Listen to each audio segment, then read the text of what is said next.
Assalamu alaikum mekendешler. Жамаат. Бүгін сатыққа ушундай эки баш галстин аралашкан алатау уйлары сатыққа чыкты. Уйлардын адресин айта кетсек, Чүй областы, Московский район, Петровка айылына тугандар.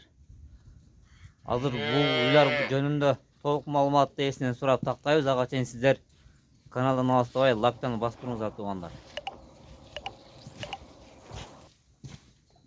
Assalamu alaikum байке. Алейкум ассалам. Уйлар жөнүндө бир аз маалымат бере кетсеңиз.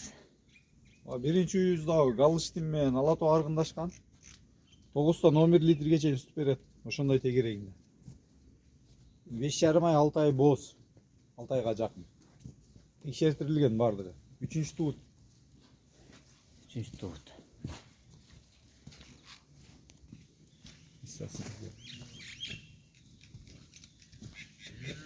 Belge urup'a belge.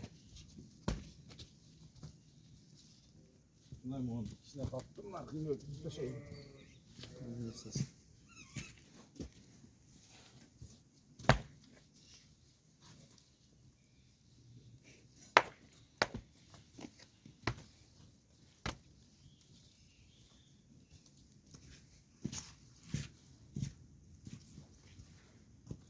Üçüncü tuğut.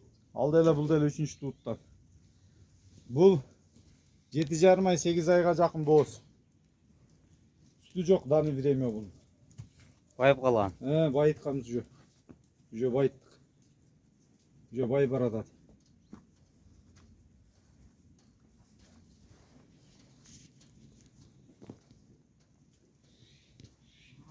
Бул деле кол салын текшерген. Текшерткем.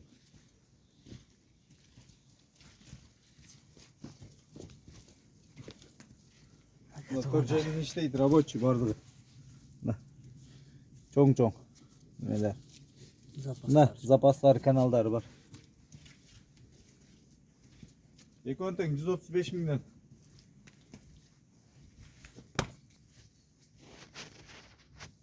Көтең 135 миңден сулуулаш жолу болот деп тугандар.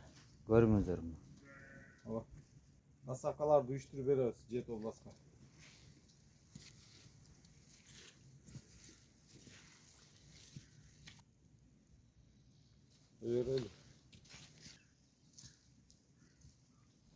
Неге тугандар баскан тургандары ден соолугу жакшы эле буюрса.